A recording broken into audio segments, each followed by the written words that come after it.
Hi students, welcome to today's section. Do you remember the things which we discussed so far? Let's do a recap, okay? Which was the chief occupation of medieval India? Yes, agriculture. Very good. Next, land were given as wages to the officers in the medieval period. During the Sultanate period, what was it known as? Yes, Ikta. And during the Mughal period? Very good, Jagadari. Those who have said the wrong answer, please read your textbook also. Okay? Next, which were the commodities that attracted the traders to India?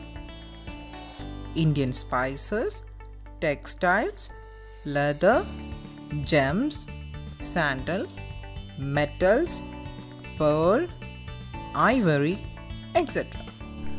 So, who were the foreigners who engaged in trade with India? Yes, the Chinese, Arabs, Portuguese, Dutch, English, and French.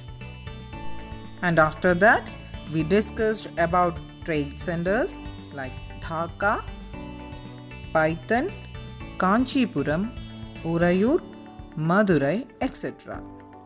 And also about Karkhanas and the other occupations like embroiderers, goldsmith, dyers, and cobblers. Okay, I hope all of you remember all these things. Very good.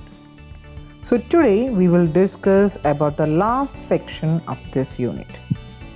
This is a description from the textbook wrote by Tavernier, the French traveler during Mughal period. From this description, we get the information that during Mughal period, social and economic inequalities existed among the people. Let's see what they were. Social status was determined on the basis of caste, occupation, and wealth.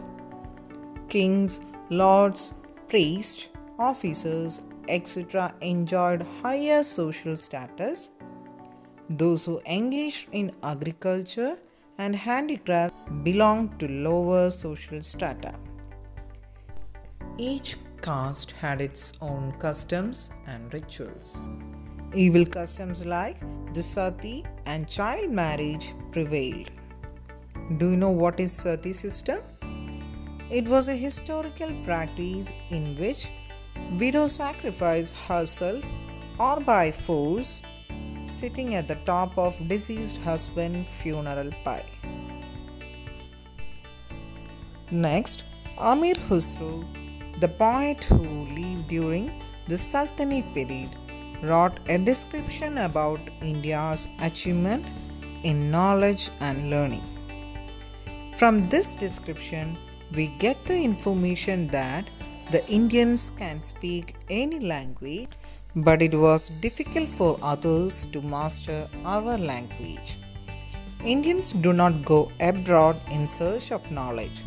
It is the people from other countries who come to India.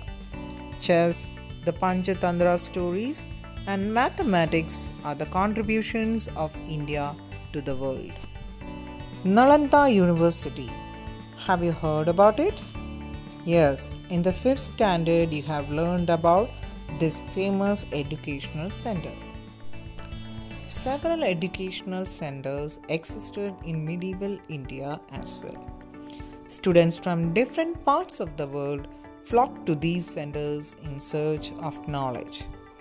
The educational centers in Benares, Agra, Lahore, Kanchi, Mathura, and Delhi were remarkable among them. Astronomy and mathematics advanced during the period. Leelavati by Bhaskaracharya was a famous work in mathematics. Observatories were established in Jaipur, Delhi, Ujjain, and Benares. Several texts were translated into Persian also. So students, today we discussed about the social and economic inequalities that existed among the people during Mughal period, and different contributions of India to the world, like different educational centers, observatories, and several texts, etc. I hope all of you understood all these things. We'll meet you in the next class with a new chapter. Thank you.